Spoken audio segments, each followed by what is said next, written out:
Afika hapa nadhani nimekwisha jitambulisha. Mimi naitwa kwa jina ya William Amuri ya Kutumba. Mimi ndio secrétaire exécutif. Tukisema secrétaire exécutif yani organisation zetu za CNPSC, mimi ndio mwangalizi wa coalition yetu ya CNPSC. CNPSC napenda kusema nini? Napenda kusema kwamba ni Coalition Nationale du Peuple pour la Souveraineté du Congo. Ile ndio kisiko. Na mimi ndio secrétaire exécutif, yani naangalia mambo yote, kwanza mambo ya chama hata mambo ya kijeshi, ya siasa na ya kijeshi yote ni sisi tunaangalia hapa. Na tulipenda kuja hapa kwa ajili mjue kitu gani ambacho tunapata katika Haut Plateau hii. Haut Plateau hii ni Haut Plateau ni nchi yetu sisi. Na kama ni nchi yetu, ni nchi ya Kongo, sisi ni lazima tukuje hapa sababu ya kubadilishana mawazo na raia yenye kuwa katika Haut Plateau kulingana na matatizo na shida ya vita ambayo tunayo kwa siku ya leo. Tunajua siku ya leo vita iko mingi sana na hatujui itaisha siku gani. Unajua mambo ya vita, utajua siku itaanza lakini siku itamalizika hauwezi jua. Ile inajua Mungu peke yake. Ni lazima sasa wakati vita iko watu wanabaki fasi moyo, wanabatilishana mawazo, sababu tukiangalia kabisa kitofu ya vita iko hapa Lulenge, na precisement kitofu ya vita iko ndani ya groupement ya Basimunyaka Sud. Ndio iko kitofu ya vita. Nadhani ndio iko kapitali. Leo hii ambayo wavamizi wanakuja wanapenda kujenga kapitali ni mwa hii groupement. Sijui kama nadanganyika. Halo, ile ni shaba moja wapo ambayo inasababisha sisi au inatuma sisi tufike hapa kwenye chefli ya groupement, tuongee na wazee pamoja, tuongee na wamama pamoja, tuongee na vijana, tuongee na wazifa zingine zote, organization zingine zote kama vile wakubwa wa msenyema, kama vile wanganga, kama vile watu wengine sawa vile wa societe civile kama wako, tuzungumuze pamoja ili kujadiliana, kupanana mawazo. Ile ni kitu ya kwanza. Kitu ya pili, tulipenda kuja hapa sababu ya kuonyesha namna gani siasa ya Kongo iko parapo na hii vita yenye iko hapa kwetu. Watu wapate kuelewa. Sababu mara mingi watu wanaanza kuwa huko napambana vita. Lakini kama uko napambana vita, aujue siasa gani ambayo inaleta ile vita, utashindwa kupambana ile vita. Sababu aujue mwanzo wa vita, labda unaweza utakuwa kama vile uko napambana ndani ya giza. Ndani ya giza. Utashindwa kujua adui ni nani na utashindwa kujua rafiki ni nani. Labda ule ambaye wewe utakwenda kujiunga naye kama ndio rafiki na ndio adui yule. Yule ambao wewe utaona kama ndio adui na ule ni rafiki anaweza kukusaidia. Alafu sasa ni wakati sasa huu tunaweza kufunguana masikio ili watu wote wapate kujua adui ni nani na rafiki ni nani. Na namna gani ya tatu tunapaswa kujua namna gani vita iliingia. Ya ile tunapaswa kujua strategy gani tunaweza kuchukua sisi kama vile watoto wa nchi. Strategy gani kwa kumaliza hii vita, kwa kupiganisha hii vita na kuishinda. Donc ni ma strategy sababu wenzetu wanaunda mbinu, strategy ndio mbinu. Waliunda mbinu nyingi sana kwa ajili ya kutafuta kunyang'anya hii nchi. Ni mbinu mingi sana wanaunda. Kama tuangalie vizuri, kama sisi hatuna mbinu za kukomaa, tunaweza tukashinda hii vita. Na wakati vita tulikuwa tumeishinda. Ndio maana sisi tulipenda tukuje hapa, tuzungumuze, tupanane mawazo. Hapa kama vile kitofu cha hii vita. Tunashukuru sababu watu wa mingi wamekusanyika na wale wanabaki ni lazima wengine wataenda kuambia watu wetu hawezi kuja hapa. Ya kwanza tutapenda kuonyesha vita ilikuja namna gani. Mtatusamee wazee sababu tutafasiria kabisa kipande kirefu sana sababu ya kufungua watu masikio. Tujue namna gani hii vita tuko napigana leo ilikuja namna gani. Hii vita tuko napigana leo sio vita ya leo. Haikuanza leo. Haikuanza mnona sisi kama vile tunavyowaza.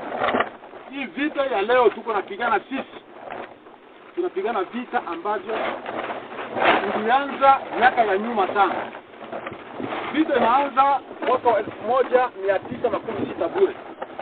Hii vita imekwenda kupangwa kuanza mwaka wa independence. Wakati tu tutapata independence na programu za vita hii zikaanza kuundwa. Nasema mko anaelewa vizuri. Independence ilikuwa namna gani? Wakati nchi zote zinalomba independence, Kongo nayo ilijisikia kwamba iombe uhuru. Ikiongozwa na nani? Leader wa independence alikuwa Emery Patrice Lumumba. Analomba independence.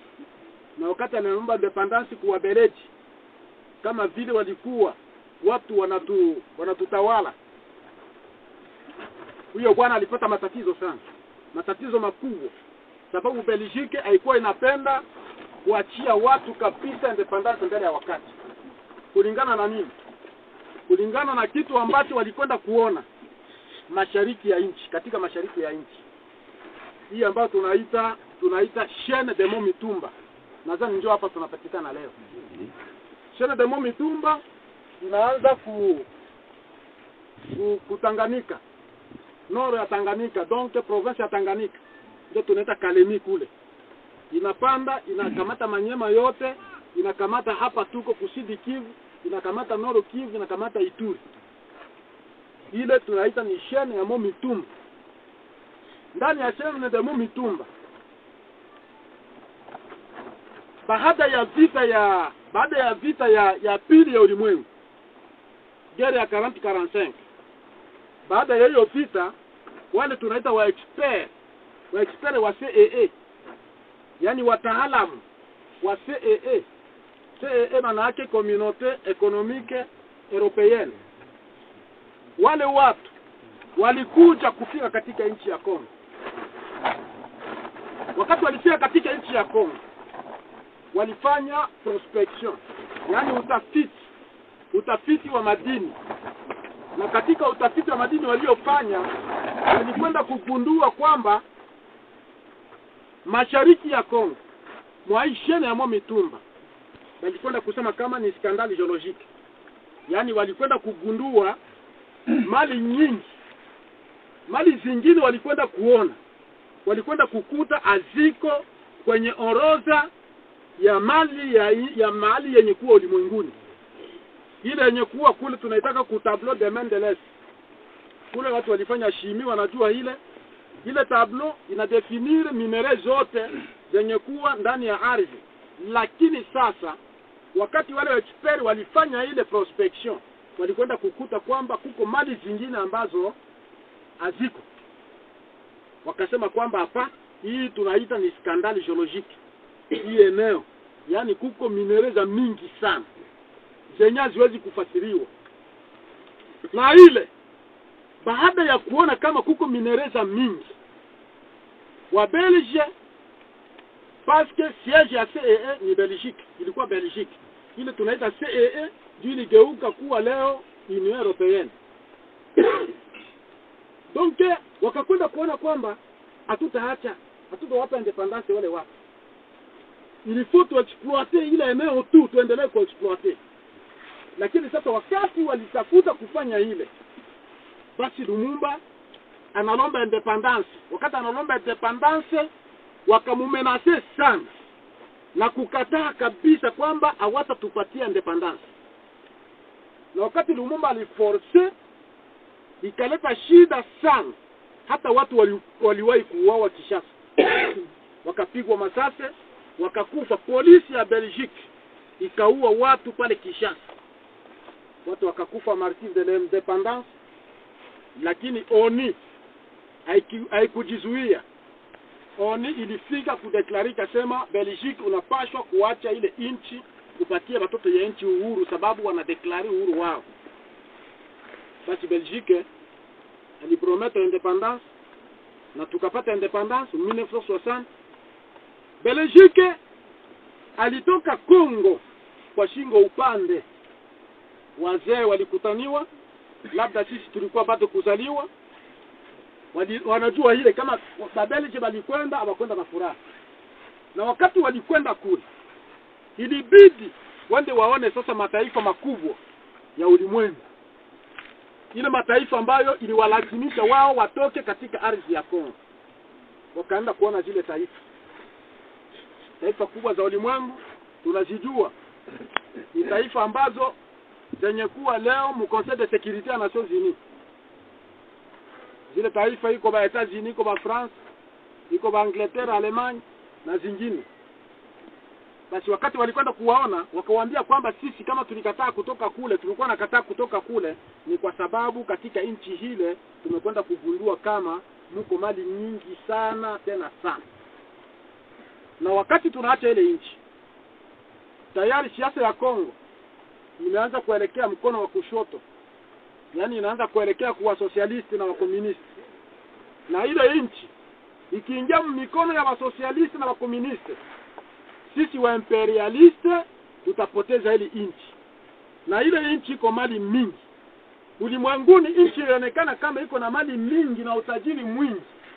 Nasema ulimwenguni kama kuko nchi zenye kuwa na mapetrole, yenye kuwa na vinginevyo, Kongo ilikwenda kuonekana ni nchi ya kwanza tajiri ya ulimwengu kulingana na mali zake na rasilimali zake. Kongo ni nchi ya kwanza ulimwenguni.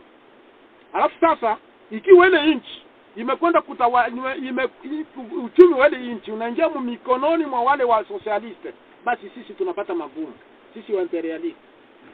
Na sababu wakati ule ilikuwa kipindi tunaita ya guerre froide, c'est-à-dire vita baridi kati ya wa socialiste na wa imperialiste capitaliste. Wale watu walikuwa wakigombana sana utafuta muongozo wa ulimwengu utaongozwa na nani. Ile ndio matatizo ilikuwa sana, vita ilikuwa. Halafu wa Amerika, wa France, wa Alema pamoja na Waingereza hawakufurahia ile kuacha hii Kongo. Ilibidi waunde mbinu za kurudia tena katika nchi ya Kongo, kuja kutawala Kongo kiuchumi. Na waje watawale Kongo kiuchumi, ile ambayo tunaita kwa lugha ya Kimombo neocolonialisme. Waje watawale kupya, waanze kukamata uchumi, si tubakie tu na uhuru wa bendera, lakini uchumi ukuwe mikono yao. Wakasema tutafanya nini sasa? Kwa kuweza yote ile, ilifo tufanye mastrategie. Na mastrategie waliona watakwenda kufanya ni gani? Kitu ya kwanza, ifo eliminer Lumumba physiquement. Yaani wanapaswa kuua Lumumba. Sababu Lumumba ndio analeta ideolojia mbaya. Ndio siku ilitoka ile shauri ya kuua Lumumba. Kitu ya pili, ilifo tutafute etnie. Yaani tutafute kabila moja, peuple moja yenye tutatransplanter mwa ile eneo ya Chaîne de Momitumba, mwa hii eneo. Donc il faut mkue kabila moja yenye haiko ya wakongomani, itatoka mahali fulani wakuje wabakie hapa katika eneo hili. Wale watu tuwapatie nationalité au identité, wale watu tuwapatie espace, na wale watu wakuwe na pouvoir. Kama wale watu wanakuwa na pouvoir katika sehemu ile, sisi tutakwenda kuchimba ile maminere yote na bila tatizo. Na ndio probleme yetu ile. Probleme yetu haiko kitu kingine. Probleme yetu inatuma sisi tupigwe vita ni mali zetu sisi binafsi.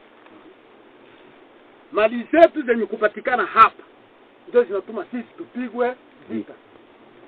Vita sio hapa, sio wale wenye kuwa pale ndio wanatupiganisha vita. Vita iko Ulaya.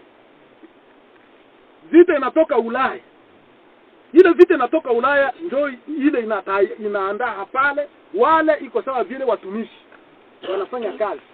Yaani wao wanaandaliwa wakati wanaweza hii vita. Wao watakwenda kutawala juu ya ardhi. Na wale watakuja donc waingie chini ya ardhi kuchukua mali yenye kuwa chini ya ardhi. Hili ni matatizo wa ndugu wapenzi yenye tuko nayo kwa siku ya leo. Mjue maana ya vita hii ni vita gani? Ni vita ya minere. Ndio tuko nayo leo hii.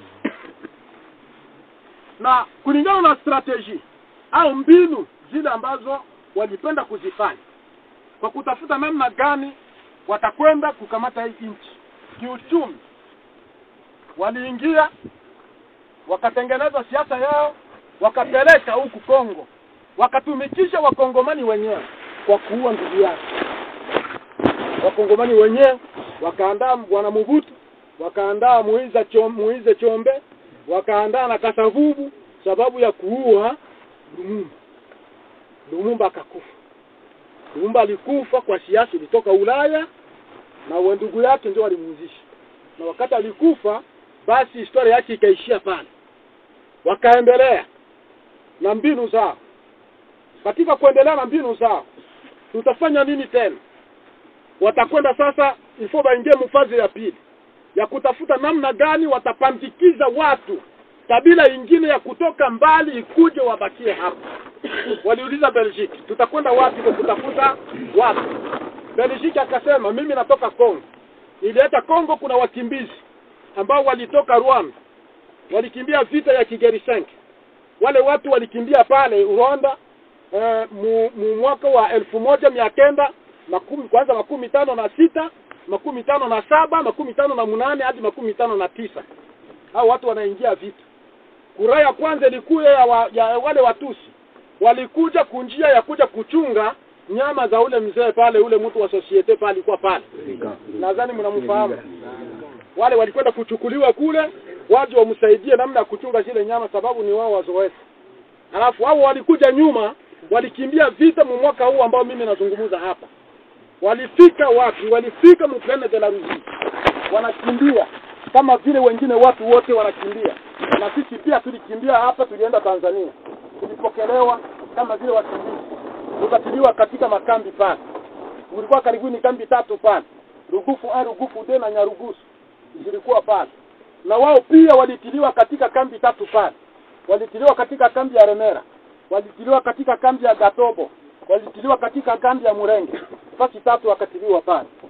Zile kambi walibaki pale kama wa refugee tu.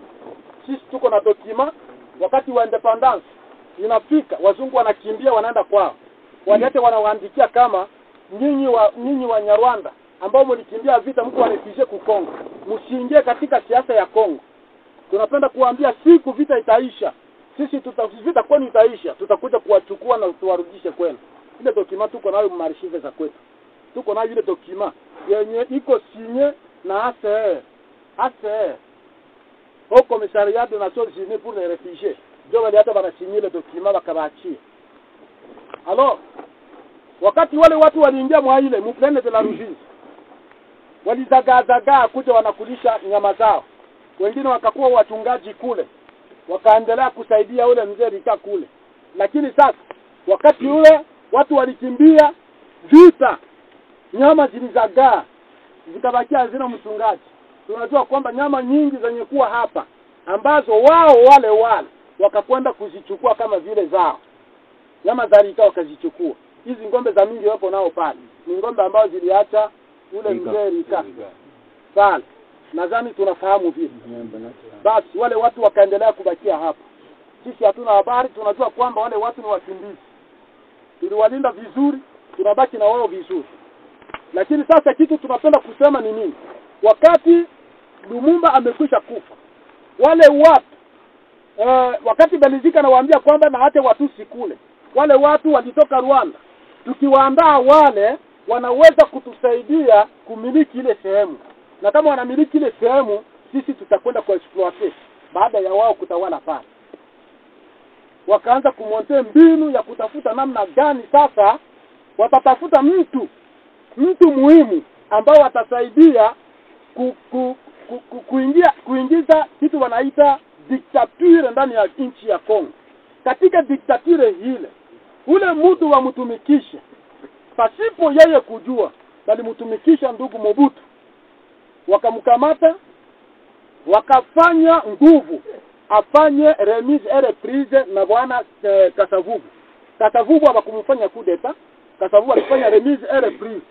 Ile histoire iko mrefu, hatutaingia kule. Na wakati walifanya remise et reprise, Mobutu anakamata pouvoir. Wakakamata kwa kuingia mugestion ya maaferi ya nchi ya Kongo. Wakakamata Mutusi ambaye anaitwa Barthelemy Bisengimana Rwema.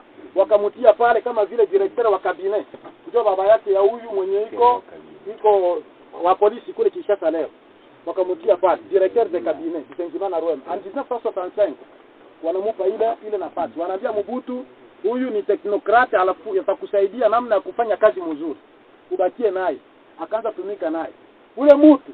Deja Banyarwanda banaanza kupewa gestion sasa ya chose publique mu nchi yetu. Unajua kama mtu yuko mkabine, ni mtu yuko kunivu ya yulu sana. C'est-à-dire yeye politiki ya nchi ya Kongo iko mikono yake. Alors kwa ile bali tuprofite sana kwa ile wakati. Sababu ule mtu alifanya miaka 10 iko directeur wa cabinet pale wa Mobutu. Walituprofite kunini? Walituprofite sababu hata kutuma watu maburse kule Mobutu akisema tutume watu walikuwa wanaenda mingi tu. Wanaenda Mobutu anatuma watu 12, sote kama wanalomba watu 13, kila atakamata watu 10 anatuma kule. Na sisi wote tuko distress. Hatujui kitu gani ambacho kinaendelea. Wakaenda kule walisoma mingi maetazini, mabulaya wakasoma.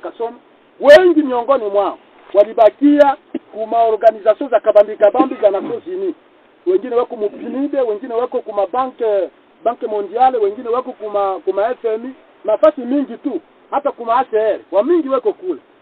Na wengine wakakuja kutumika. Mtoto kwanza kule basi. Problemu ya makelele, kama unaacha makelele, hii inakuwa kasiansi. Sasa tunalomba kimya.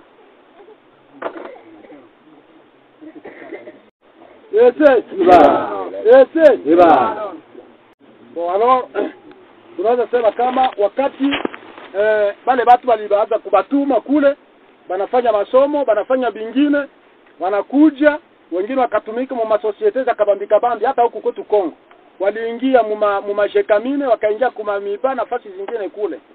Alafu ile yote makazi waliifanya.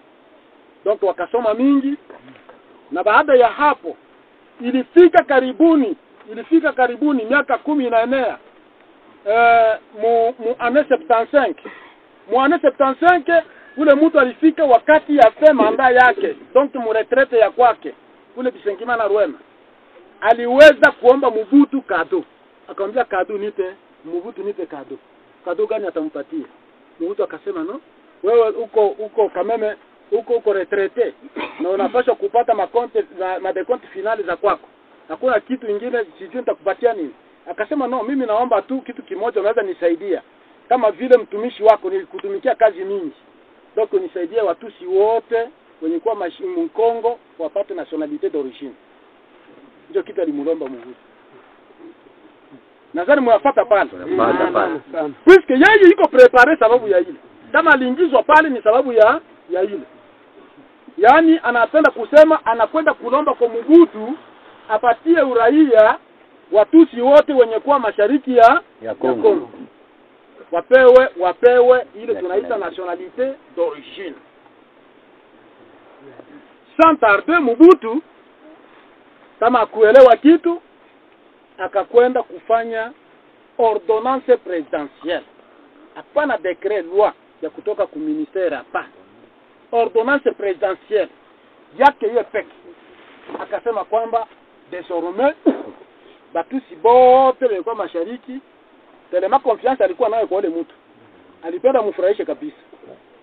Batusi bote walikuwa mashariki ya nchi wanakuwa wakongomani. Alisi. Donc wanakuwa wakongolais d'origine.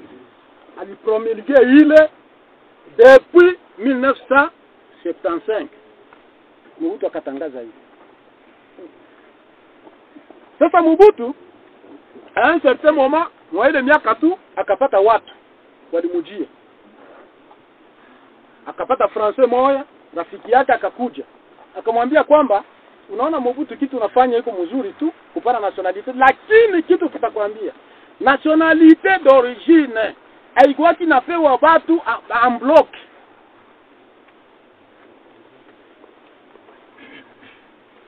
Hautapatia watu nationalité en bloc. Haikuwake. Watu wanakuja. Mtu kama anakuja, anapataka kitu wanaita nationalité d'acquisition individuelle. Ile ndio yenye mtu anaweza kupata.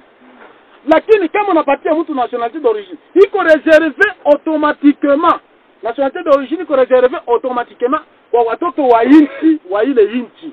Basi wengine wote wako na nationalité d'acquisition individuelle. Napenda kusema nationalité ziko aina hizi mbili.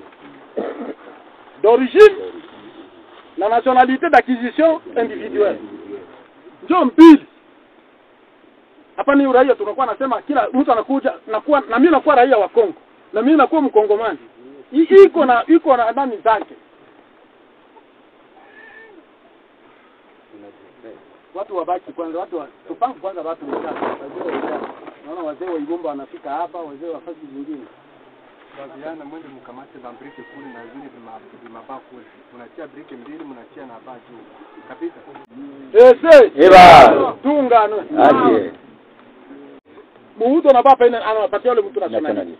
Ule mtu akamwambia kwamba ule mzungu technician akasema ili unafaa kosa. Na ile kabila wakati wote wanapofika fasi hawafanyake miaka 100 wayafanya vita. Bale ndio atakupiga wewe vita. Ndio pale baada ya miaka 3 kufika mu 78 Mobutu akabroger ile ordonnance yake na ordonnance nyingine. Akasema watu wote ambao walipata nationalité kwa ile ordonnance yangu ya 1975 iko abrogé. Ile nakataa. Mwenye anapenda kuwa Congolais apite ku ministère compétent. Kwa intérieur kule ndio batajua batakupa makondisio kukuwa Congolais au kutokupatia ile. Na isikuwe watu famille, ikuwe individu. Kila mtu peke yake. Kama baba yako anaenda kulamba nationalité kule, wewe ukwenda kule unabakia wewe huko mgeni. Problème ikazuka.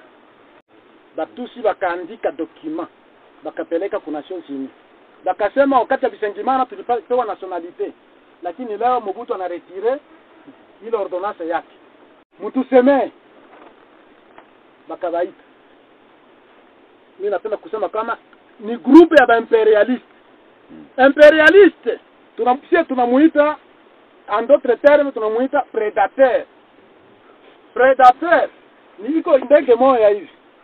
Sawa aigle ni prédateur.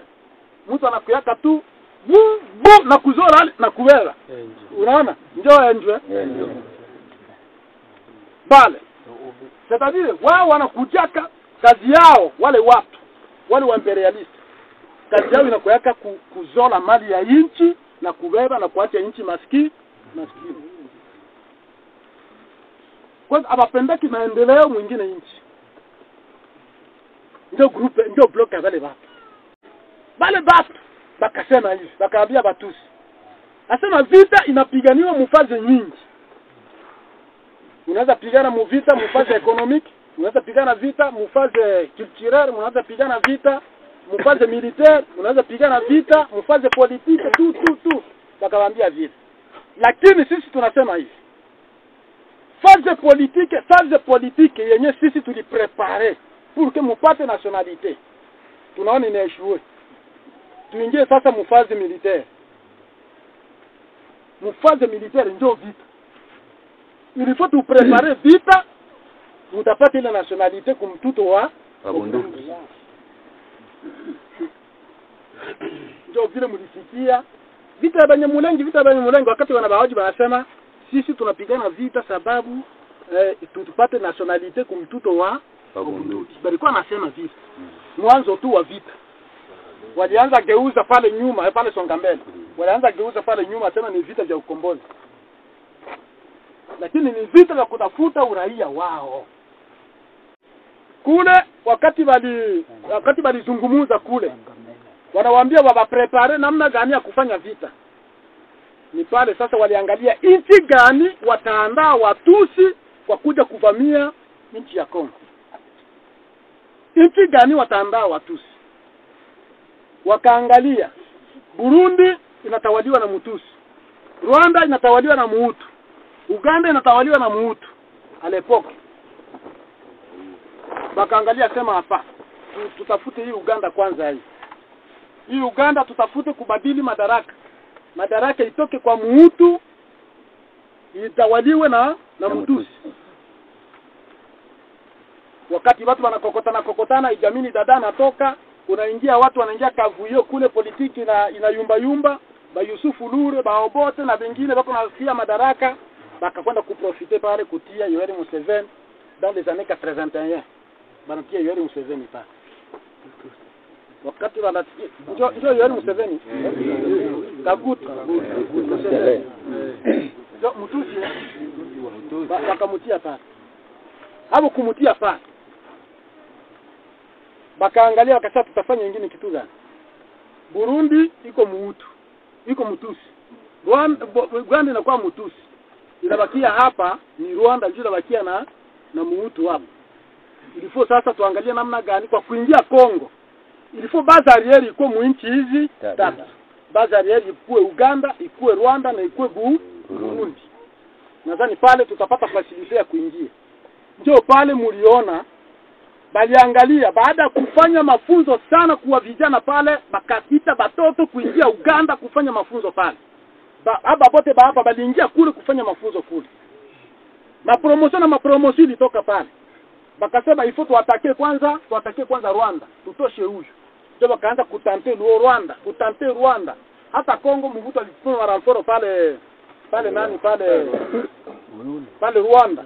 Kusaidia nani Habyarimana. Lakini finalement munaona 94 Habyarimana akafanya nini? Habyarimana akaanguka akakufa mwaji. Ese baada ya Habyarimana kuanguka, bakasema sasa tujipange vizuri. Banaanza kujipanga sasa. Wakuja sasa kuingia katika tembo ya Kongo. Ni pale walitia base arrière zao zote kule nyuma. Wao Burundi utaingia, wao Rwanda utaingia, wao Uganda utaingia. Ili tumalize hii vita haraka. Na kweli waliingia vile ambavyo walijipanga. Kule avake baingie. Ilibidi wafanye nini? Ilibidi wafanye kitu moja. Watafute wakongomani ambao watakuwa vibaraka vya kwao. Wale tunaita maetiketi. Ndio pale walikwenda kutafuta mzee Kisasu Ngandu. Walimkuta pale Uganda, alikuwa mtu wa MLC Lumumba pale, alikuwa anakimbilia pale. Wakamsolicite, wakamutia pale. Wakaita mzee Laurent Desire Kabila pale Tanzania. Wakamupa akaenda pale. Wale wakongomani wawili wakaenda kule kufanya nini? Kufanya umoja na wale Wanyarwanda. Wakafanya kitu wanaita Accord de Lemera, wakaenda kuingia ku Hotel de Lemera pale Rwanda. Pale kwa Hotel de Lemera, paske Lemera yenye walifanyizia makoro, watu wengi wanadhani ni hapa Lemera ya kwetu. Hapana. Ni kwa Hotel de Lemera pale Rwanda. Ndio walienda kufanyizia makoro. Katika akoro zao kulikuwa vitu vibaya sana. Sawa vile article ya 4 ilikuwa article mbaya sana. Article ya 7 ilikuwa mbaya sana mzile akoro za kwao. Sababu walikuja na vyama vyao. Huyu alikuwa na MLC yake, ule mwingine akakuja na ile PRP yake yenye alikuwa nayo mpora. Na wale batusi bawili nabo bakakuja kila mtu na chama yake, bakafanya ile tunaita alliance. Mwa ile alliance. Ile alliance ile bakakwenda kusikilizana mumakoro mumapatano ya kwao. Article ya 4 ikasema nini? Ikasema kwamba prêcher le panafricanisme, l'alliance s'engage à céder 300 km de frontières ougandaises, rwandaises, burundaises vers l'intérieur de la RD Congo. Nazari mnaelewa pale. Yaani balifanya makora kusema nini? Alliance inajiangaje. Itapana kilometre 100 kutoka mafrontiere yetu na Rwanda na Burundi na Uganda, kila mtu aingie ndani ya Kongo kilometre 100. Kama unatoka Bukavu, c'est-à-dire ni Kindu. Kitoka Bukavu, avole duazo hivi kwa muraba, ni Kindu.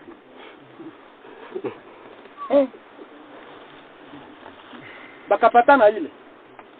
Bana pousser raison gani? raison ni ya kuprotéger nos voisins contre l'insurrection de leurs rebelles. Asema ba rebelle yao vile beko huko basiende kuderanger kule. Kumbe bale ba occuper ile eneo baanze kukontrole hii eneo.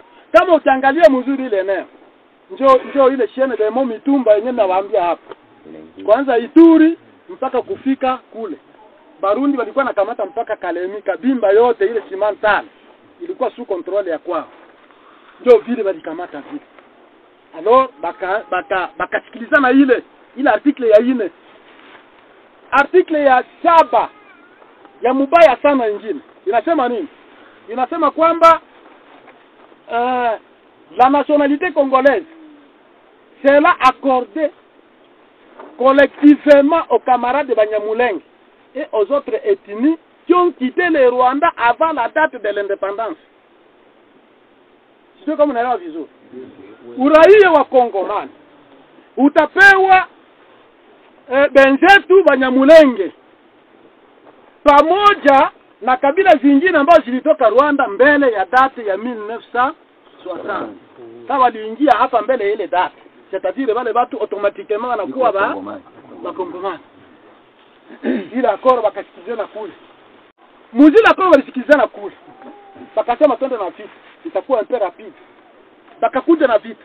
Wakati walikuja na vita wakapigana pop mpaka jinsi walikwenda kukamata banaingia sasa batenja Kishasa. Bangali kule nani hapa sababu mwazila akoro zao. Huko article inasema kama abakusikilizana kusema nani ndio atabeba pouvoir au nani atakuwa kiongozi wa ile mapinduzi. Selema balikuwa na departement tu walipanapana. Huyu Kabila alikuwa charge na alikuwa porte parole. Basi bakasema kwa hiyo wakati tutafika Kishasa pale ndio tutafanya mkutano mkubwa wa kuchagua nani ambaye atabeba pouvoir. Ile ndio ilikuwa politiki ya Banyarwanda ile. Sababu najua wakikamata Kishasa tu hapo ndio beko na nguvu. Alors ule baale watafanya kitu. Ndio walikuwa vile tu. Na kufika kwa aeroporo ya Njili. Banatoka Bandundu, banamaliza Bandundu, banaelekea mwende barabara baingie tu kwa aeroporo ya Njili. Pale tu bwana alikutaniwa huko Lubumbashi autoproclamer. Akajitangaza mwenyewe kusema mimi ndio rais. Na mwa ese. Kabila akajitangaza mimi ndio rais. Na ile kitu ilisaidia sana sababu ile kitu alifanya pale tunaita alifanya coup d'état de protocole d'accord. Zile protocole zote c'est-à-dire yeye alirenverser zote. Ile ni kitu ilitusaidia sana. Na wakati alifanya vile watu wote wale Watusi wote hata wazungu wote wale wa imperialist walikala kimya wakawaza ni kitu gani? Huyu bwana anafanya nini? Huyu bwana anafanya nini? Alafu wakatafuta kutomboka. Wakamwambia mkitomboka mtaeveye ba Kongole. Batayua vita zenye mnakuwa nazo kweli ni vita vya uvamizi. Lakini mwe munyamaze. Selema zile article 2 ambazo ni article ya kubapa ile 300 km na article ya kubapa nationalité. Basi mwikale naye chini atangaze ile haraka abape ile. Ndio vile walikwenda kusiege sasa bakamuita Kabila bakabakia naye.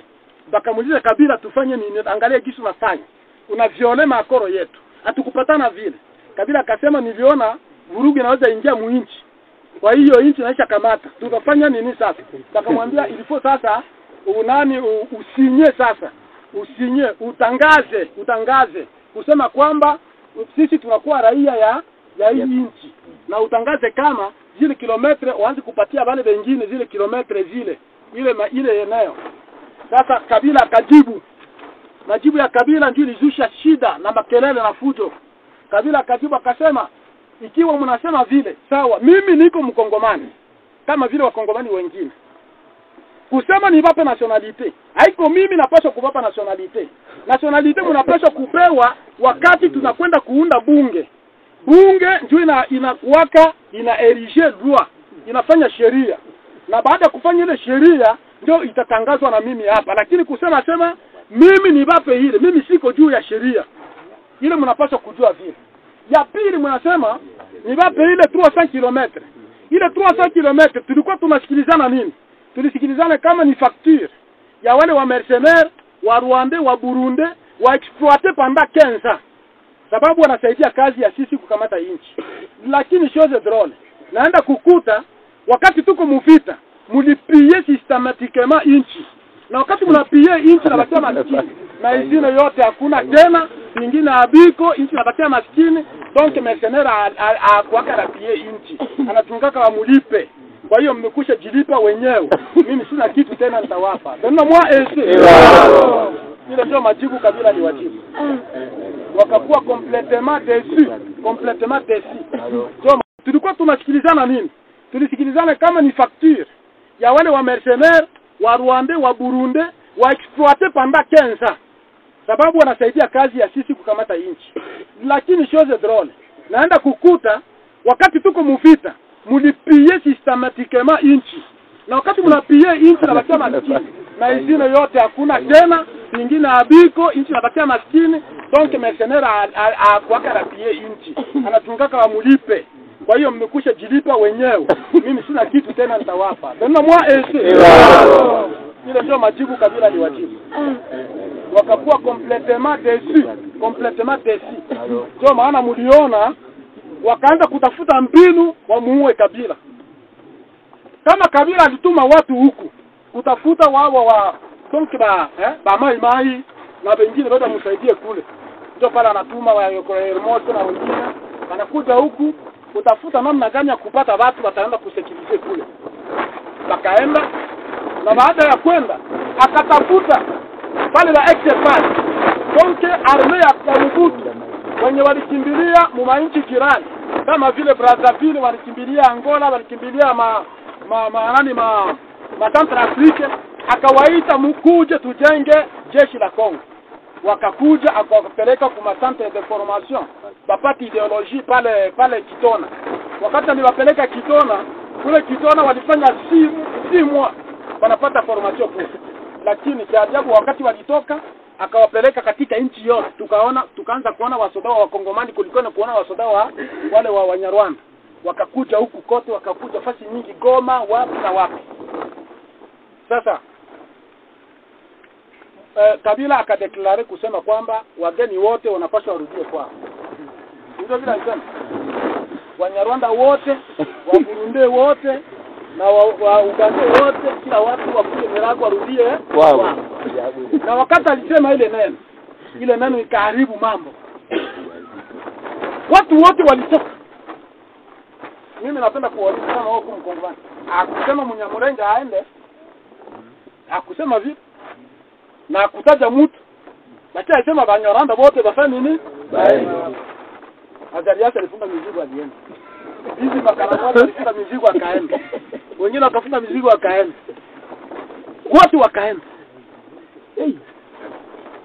Unaona? Basi ikaonyesha kwamba ni wageni wanakwenda kwao. Wakajiendea wenyewe.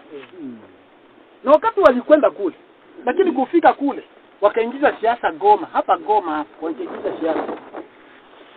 Kabila iko na ubaguzi.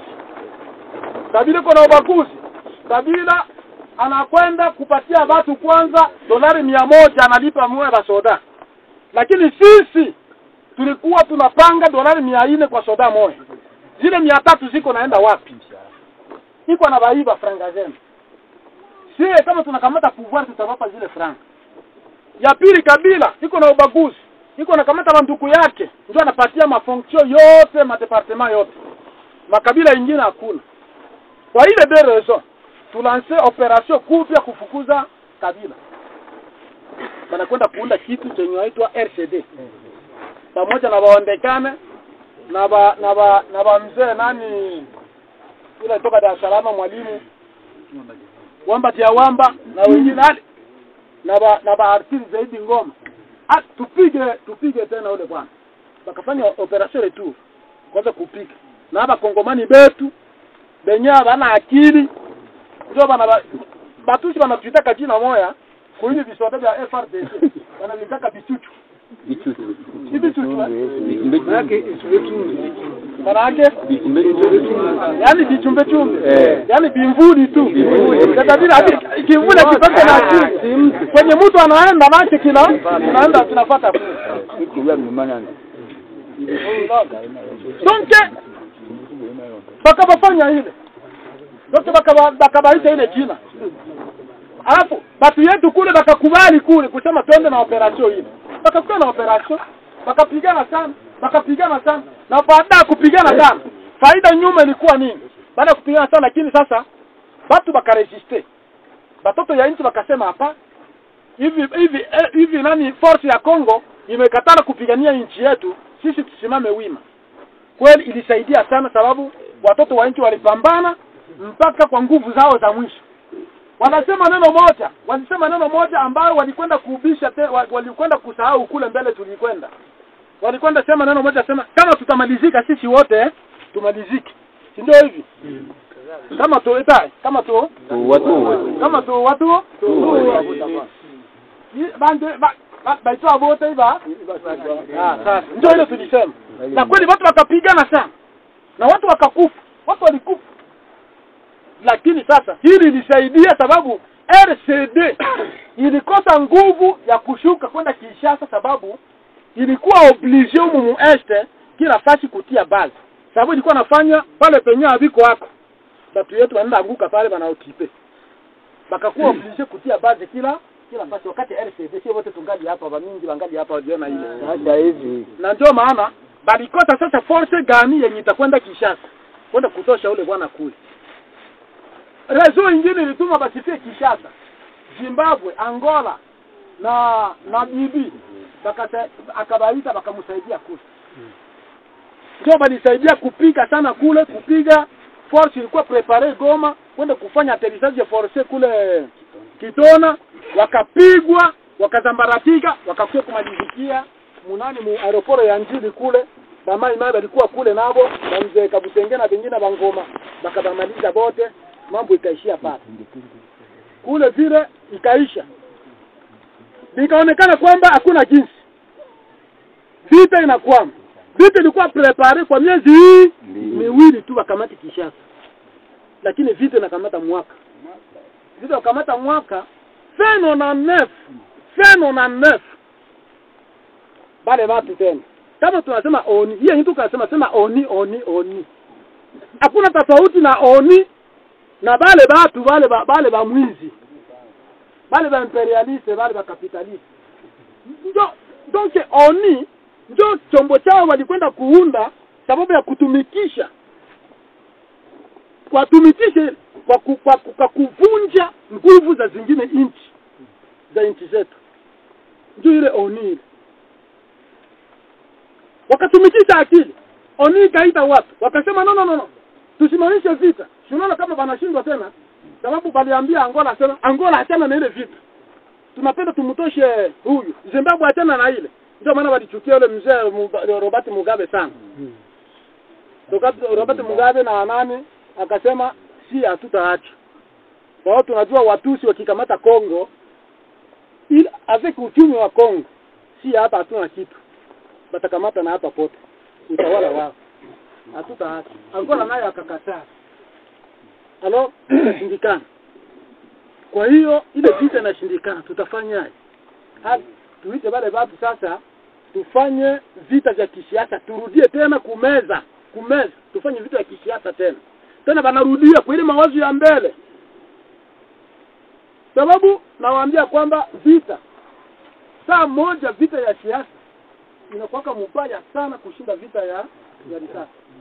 Sababu vita ya risasi utaona vita inatoka kule pupu iko napiganiwa na ondoa wanaingia, mimi nakimbia mnaenda asema leo hivi tariki fulani inchi na mwingine yetu inakamatia. Lakini vita ya siasa hautajua siku nyingine itakamatia. Na huko katika unaweza kuwa katika inchi hivi. Hivi watu wengi wako distray hapa. Wanajikuta huko na raha. Kumbe inchi yuko chini inaenda. Ndio problem tuko nayo. Vita ya siasa ni mbaya sana. Ndio pale sasa wakaanza sema twende kule, twende tuanze kukutana, tufanye mikutano. Wakachagua mtu anaenda Kitumire Masire. Anabaita twende Gaborone, banakwenda kule. Wanasikilizana kule. Munaona nefu. Huyo anasikilizana nini? Kwanza walianza Lusaka Banaita watu. Banafika kule. Lusaka banasema nini? Banasema no. Kitu walisikilizana vitu vitatu, je pense. Ya ine ndio walishindana. Kitu ya kwanza walisikilizana c'est le fait dans l'immédiat. Asema msipigane tena kwa haraka sana. Oni anasema bakasikilizana kama hatutapigana tena. Kitu ya pili bakasikilizana retrait de troupes à 5 km de front. Kila watu warudishe majeshi yao 5 km. Bakarudisha. Bakasikilizana. Kitu ya tatu implantation de forces d'interposition. Mule mumafront. Il faut kukua ndani force d'interposition. Ndio wakati waliunda Munich. Ikabidi oni lete jeshi lake. Ndio Munich ikuwe kuikala katikati. Hapo basichokoze hapa na hapo basichokoze hapa. Bakatia France. Bakasema neno la ina nasema no, il faut tufanye gouvernement de large union nationale ya pamoja. Kabila akasema na banani. Tutafanya ile gouvernement na banani. Kama mnasema tufanye ile gouvernement, tuchague mu RCD, mkongomani. Sababu RCD iko constitué na bageni. Na sitafaa gouvernement ya large union nationale na bageni. Vitu vikabloke. Pale ndio vitu vibloke. Lusaka vitu vikaishia pale. Lusaka bakaenda, bakashindana. Vitu vinaishi. Bakaona tutafanya nini? Bale watu wakaona hata huyu bwana anabloke vitu kabisa. Ilifuu mtu tumuue na yeye. Ilifuu tumuue tu, akufe tu. Tutafute njia zote ya kumuua. Wakatafuta njia zote bakashinda. La politique c'est l'intérêt. Ndio vile wanasema kama hapo wa politiciens. Intérêt gani? Bakamwendea nani? Parce que kule kulupango ya kupale de marbre ilikuwa batayo mzima ya Baangole ndio ilikuwa inachunga kule. Bakamwendea Angola. Parce que watu yote balitante. Hao wote wa Joseph Kabila wakapanapewa mission na ba Edi bote juu bamuue bo benye kuwa naye. Bikashindikana. Hata walifika kuua kwanza ile sentire yenye alikuwa nayo ya wale watu wa huku mashariki kama vile ndio Chula Matumbi tu kama wengine Ngoma Christophe na wengine bote bakakamatiwa kwenda hivu bakafanya nini bakauao na wakati waliuao wote watafute wanani wengine ilikuwa watafute namna gani Baangole wanawakia Baangole si bangali pale Baangole ndio walikuwa bangali pale Etats-Unis akamwambia Angola asema wewe Angola unasema nini hivi nakwambia hivi kama Savimbi iko kwako mimi ndio natia Savimbi kule na kama unatoshi ile batayo kule ku Palais de Marbre mimi nitafanya nguvu niue Savimbi kule umsakrifie Kabila akufa politiki ni intérêt akakubanga akatoshi ile batayo kule finalement bakamonte ma plan zao bakafanya nini bakamu Kabila akafanya nini ndio vile alikufa donc balibadilishana politiki ni intérêt baada ya Kabila kukufa itabidi bafanye nini itabidi sasa batie mtu wao deja iko prepare ule mtu wao ni nani ule mtu wao ndio Joseph Kabila hata tunasema mzee nani Rwecha alikamata litia Joseph Kabila pale akutia kushua yake alipigiwa telefoni na Etats-Unis bakamwambia sema désormais usitie mtu mwingine pale adui wasiprofite wale kavuyo kwa hiyo tafuta mtu wa ndani na sisi tunakupropose na mtu tuko naona ni mtoto yake Joseph Kabila aikale pale atawasaidia sana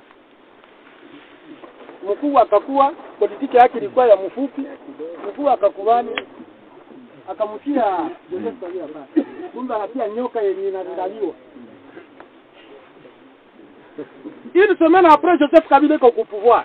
Ese, iko ku pouvoir, akaondoka, bakamuita Etats-Unis. Inasema nini juu ya programu? Programu yetu. Sababu baba yako kama anakufa sababu mbili. Sababu ya kwanza, anakatala kupana 0 kilometre. Ya pili, anakufa sababu ule uraia ulipaswa kupewa wale watu, Banyamurangi. Akupana. Mbili vitu mbili. Baba yako alipaswa kufa. Na kama tulikutia wewe pale, tunapenda kazi hiyo ifanye. Donc ile makoro ya lemere yeshimike. Joseph Kabila akaitika. Akasema avec l'appui du peuple congolais kila kitu nitatimiza. Appui du peuple congolais. Sasa mko naelewa ile? Sana. Wa mama wa leo. Yaani kwa msaada wa Kongomani nitatimiza. Kwa msaada wa sisi wa Kongomani kila kitu atatimiza. Ndio atakuja. Kufika huku kitu ya kwanza atafanya nini? Kitu ya kwanza anasema no. Mambo tulikuwa nafanya balikuwa nafanya kule mikutano kule, ifo turudilie tena ile mikutano. Banaanza mikutano tena kule. Kwa ile mikutano banakwenda kusikilizana kule Pretoria, Afrika du Sud. Banaenda kusikilizana kule, asema hivi tunasema hapa. Tangia leo ilifo tufanye gouvernement moja. Sans condition. Bakasikilizana kufanya ile gouvernement moja. Bakaenda bakaanza kuwaza hiyo. Baada abayaunda ile gouvernement ikakwenda kuonekana kwamba huku ku este ya Kongo vita inaendelea sana. Hata banafanya mikutano kule. Huku vita RCD inapigwa sana na bamaimai. Alors, tutafanya namna gani? Ilifaa tutafute namna moja bale ba RCD, bale bamaimai, tuangalie namna gani wanapaswa kushambuliwa. RCD akafanya rapport kuna Nations Unies akasema kwamba hivi tuko nasema na nyinyi hapa huko babandi kumashariki ya Kongo kwenye wako nachoma manyumba, kuua batu, kungola mashamba, kufanya vitu mavione tusa. Pale batu ni baraia tu wanabeba makilaha tu. Mtusaidie hiki kikosi cha MONUSCO cha Monique à l'époque. Cha Monique chenye kiko hapa tufanye nacho vita ya kushambulia bale tubadesarme kwa nguvu.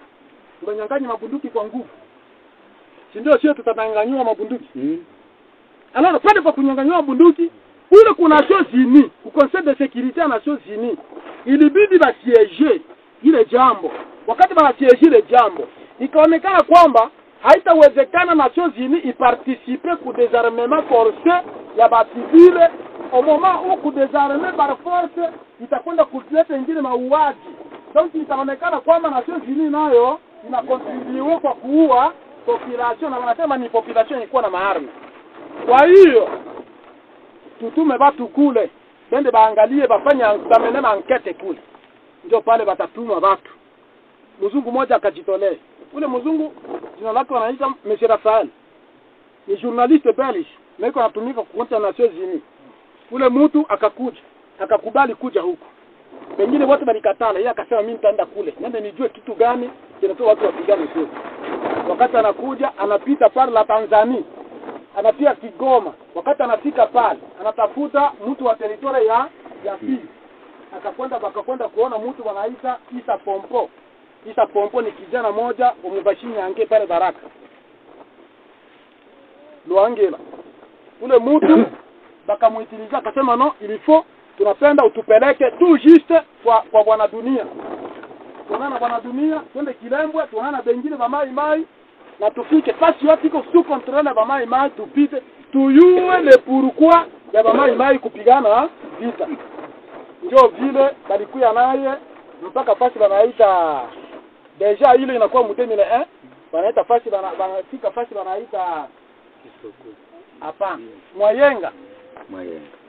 Mwayenga banapanda ile mulima wanafika Nemba, kufika Nemba wanakuja mpaka jinsi walifika kwa mzee dunia hapa kubashikarangwa Kananda, kutoka kule manjia ya mapori tu ndio kwa wanapita na ule mzungu anafika pale anaanza maankete yake kuuliza, akauliza ni kitu gani mnapigana?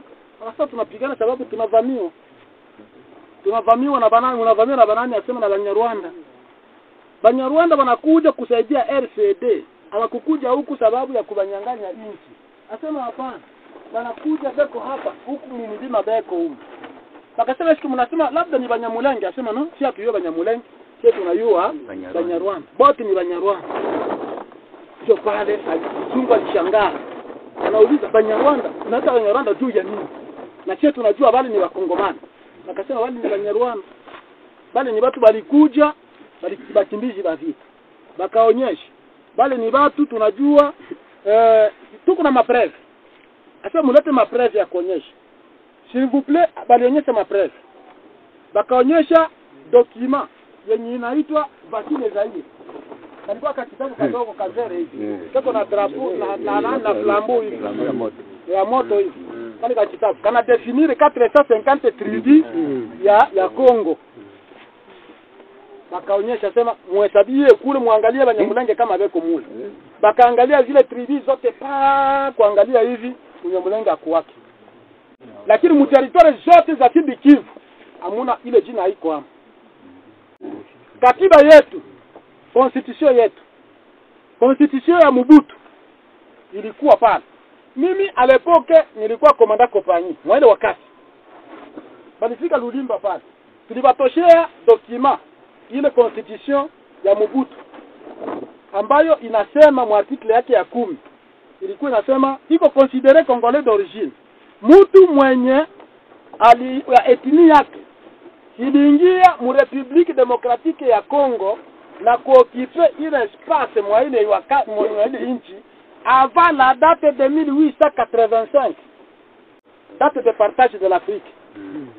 Kama etini yako iliingia mwa ile mbele ya ile date, vile weye uko mkongomani halisi. Kama etini yako iliingia nyuma ya ile date, na uko mkongomani uko mgeni. Ese pale mzungu yote ile aliona, watu walimuonyesha. Alors sisi tulikutaniwa wakati mankete yake, wakati yako nauliza vile. Akapita, akabeba mapreve ya kuonyesha kwamba kweli kweli hawa watu ni banani? Akaingia Kilembwe akafika kule kwa mzee General Padiri. Version ilikuwa moja tu, akarudia akaenda Kinshasa, akapata avion anaenda Nations Unies. Kule alienda na New York, Conseil de sécurité des Nations Unies. Bakamuita wakasema rapport yake, akasema mimi kenye naona kule na preve enjoy bali watu ni bageni. Muangalie katiba yao ya nchi, muangalie jinsi kitabu hii desimai atako hamu. Kwa hiyo wale watu ni wageni. Sasa kula akili kafanya nini? Nations Unies akili yote ikahangaika. Sasa tutafanyaje? Bale watu hapana njia. Blocage nyingine tunaipata hii. Nations Unies ikadecide kitu moja. Nipate mie mzuri na mwaese. Nations Unies ikadecide kitu moja. Ikasema bale watu bale mai bale benye kupigana juu ya ile nchi yao ilifo baingie wapi? Paske baliuliza Monsieur Raphael kule kulikamatiwa ba missionnaire katoliki kule Baraka na balibaua. Raphael akasema hapa ba missionnaire katoliki mimi nilibakuta beko vivant beko bazima beko pas seulement tout beko mu santé afya yao haiko mzuri. Ba katoliki walikuwa Monsieur Elia na Monsieur Mazuki balikamatiwa pale Baraka ile wakati bakabakia na kupori huko. Bakasema eske wale watu tunaweza baona bakuye pour justifier kweli biko. Nani ule mzungu akasema ndi kupitia ile njia moja. Pompo bakamtumia franga Kigoma. Akakuja mpaka kufika kwa Chikalango. Akabeba wale watu wakaenda nao. Kigoma balipitia fasi wanaita Kizozi pale. Bakavuka Kigoma, wale watu wakaenda mpaka Vatika. Vatika ikawapeleka huko Nations Unies. Nations Unies kabauliza, sasa mwewe mnasema nini? Mnasema mlikamatiwa je? Asema tulikamatiwa. Walipiga pale Baraka bakakutukamata. Abakubatesa sema abakutupiga wala kutufanya chochote. Bali tulinda mzuri. Na hivi tuko nasema hapa. Unaweza nipika risasi sitakufa sababu alinitia dawa dawa yao. Wakashangaza. Bakaona temwanyaji ya wale wazungu. Basi pakakuwa konvenki. Bakasema kumbe wa mai ni watoto ya inchi baitwe bende nabo kule. Bende bajustifie hivi vyote vitu mbele ya ile mikutano kule. Ndio maana ya kuorganize mkutano mwingine inaitwa ya Sun City. Ilikuwa inikema ba mai bende baseme nabo kitu gani natuma bapigane. Kule na sasa ilikuwa prepare babatu.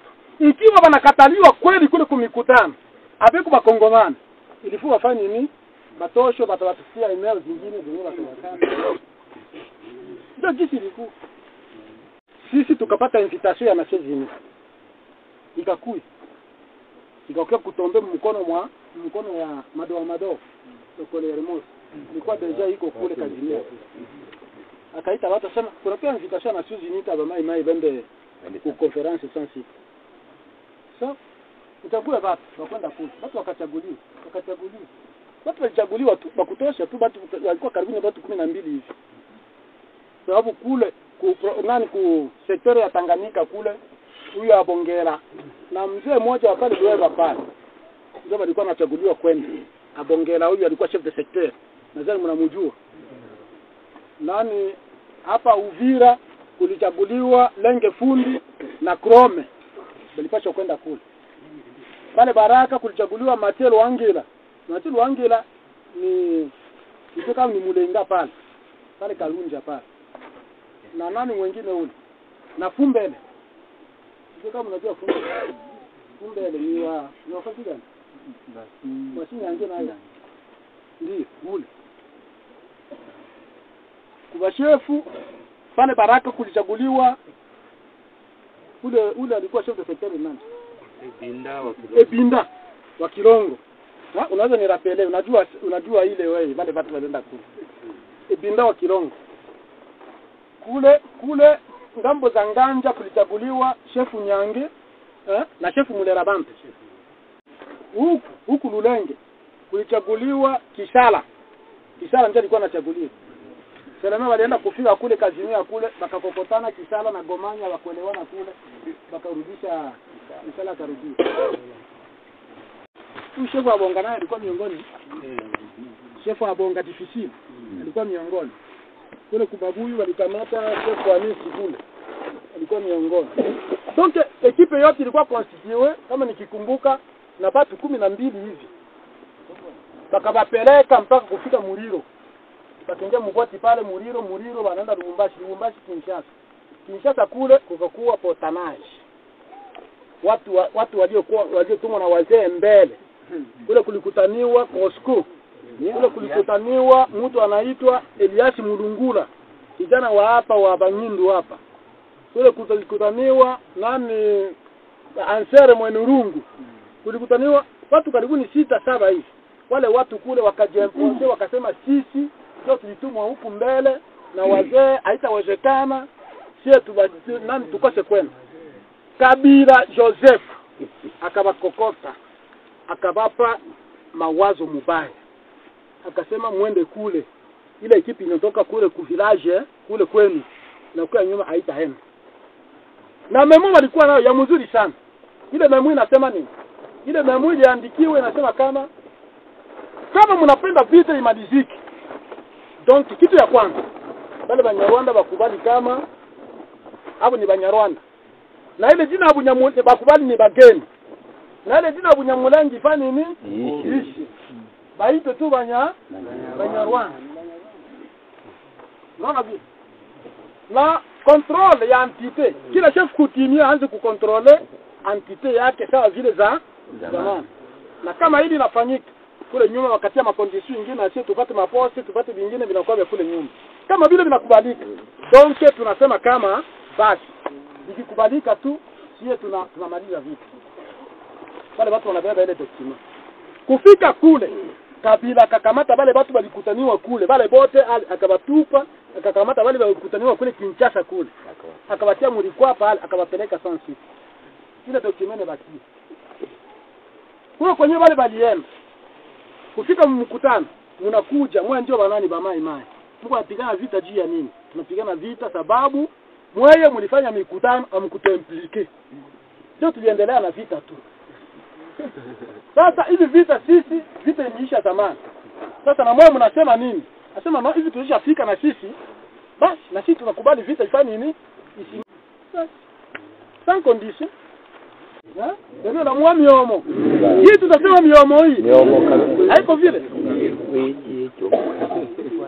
Ndio ile. Donc sie quelque part sie ba mai. Ndio tujaribu situation ilikuwa ishi. Sasa ule mzungu mwenye alikuwa beba madone ule, alikutaniwa kule. Mzungu alilia. Sasa mzungu apendake ashikilike asema yeye ni mwongo. Mzungu aliasema, "Hapa banatoka wapi? Hapa bali nilikutana nabo kule." Hapa nini? Njoo hapo. Njoo hapo. Takasimu tu. Donc ile yabo kutoku. Basi kule watu wote walikuwa wanatandra nasema bombi itatoka sababu mai ilikuwa na representer peuple. Hapa kukua basoda. Ilikuwa ni population yenye inakomboka. Ndio bataenda sema neno kule. Haiko basoda. Lakini sasa kule kwa kitu kile. Ikaonekana ile yote ndio analeta na kore ni Gabon. Kwa hiyo tufanye nini? Makoro iendelee.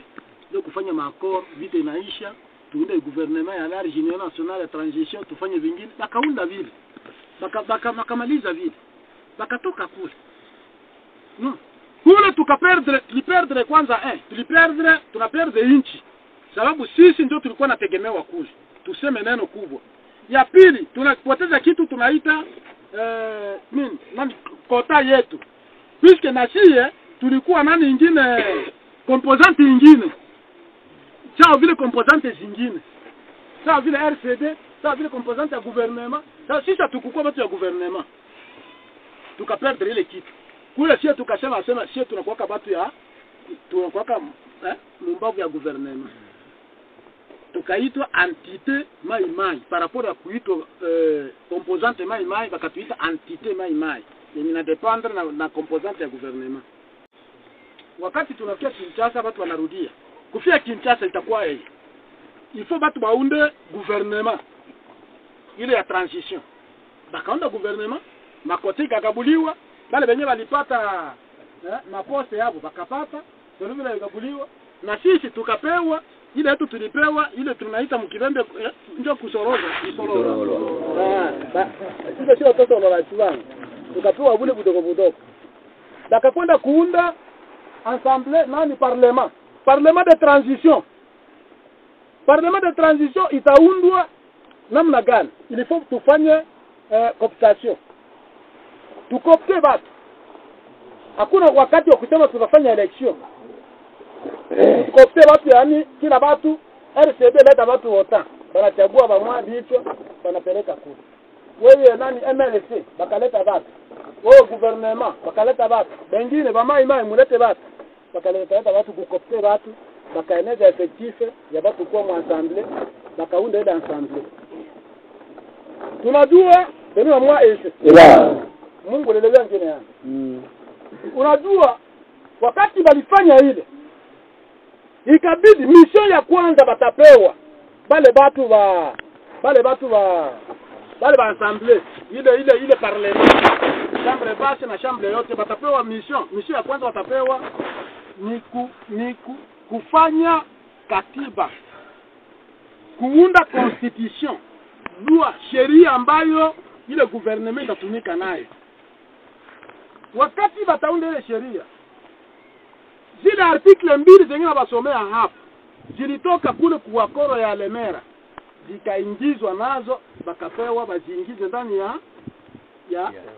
kitabu ya ile constitution zile article mbili ikakwenda kuingia article ya ile ya 10 ili inasema kama mtu anapaswa kuwa considéré congolais d'origine mtu mwenye alitoka kabila yake ilitoka iliingia mu territoire national congolais mbele ya mwaka ya 1885 bakaenda kugeuza pale wakasema kwa mtu mwenye alikuya etini yake mbele ya mwaka ya 1960 ule atakuwa considéré congolais d'origine.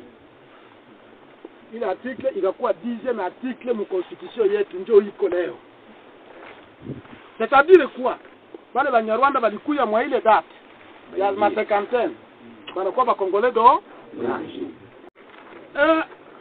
Article ya 7 article ya 4 ya kule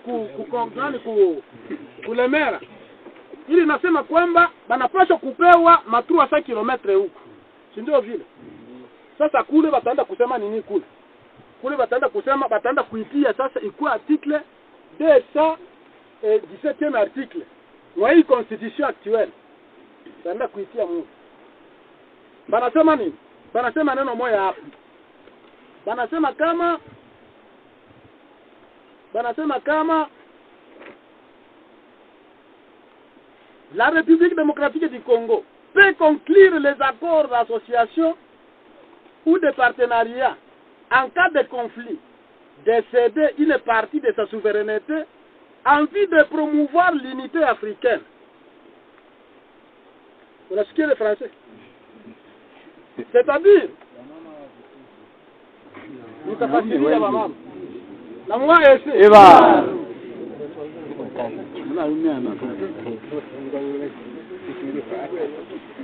Kongo, unaona Kongo inaweza kufanya mapatano, na nchi zingine. Wakati kuko fujo, tuko na fujo na nchi zingine, tunafia sehemu fulani, tunaweza kamata ile sehemu yetu, donc ile partie de notre souveraineté, eneo ambayo sisi ni yetu yenye tunatawala, ile partie tunaweza kamata hayo, tunapatia ewan, tusikomane gombane kwa kupromouvoir l'unité africaine, umoja wa Afrika. Mkubebe hii sehemu.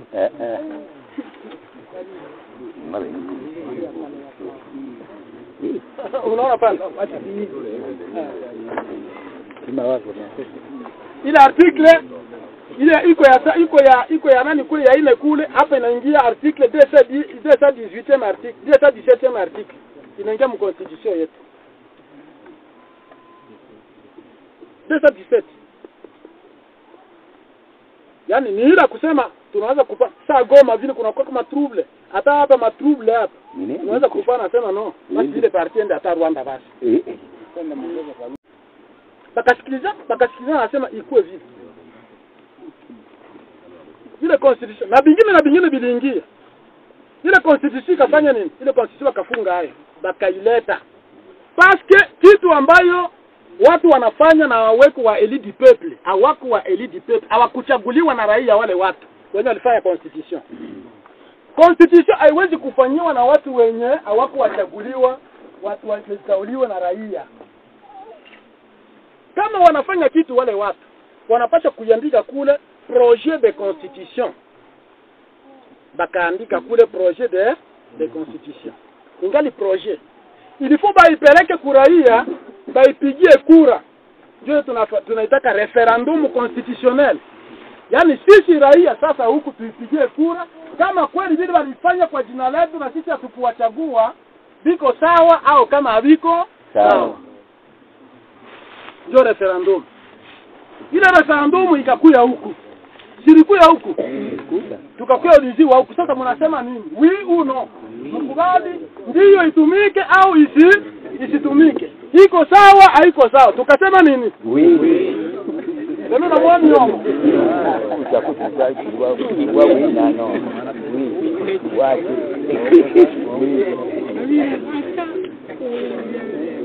Sio bota afuera tukasema oui, sio vile.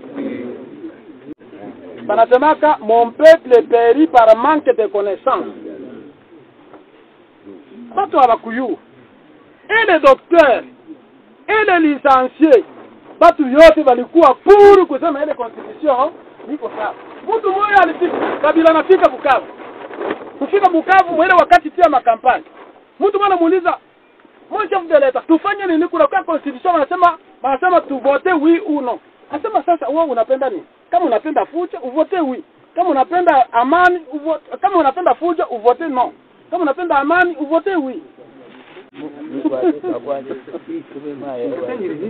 Ndio vile. Wewe kutaniwa Bukavu vile wakati. Alafu tutakapote. Basi problem inafanya nini inaharibika.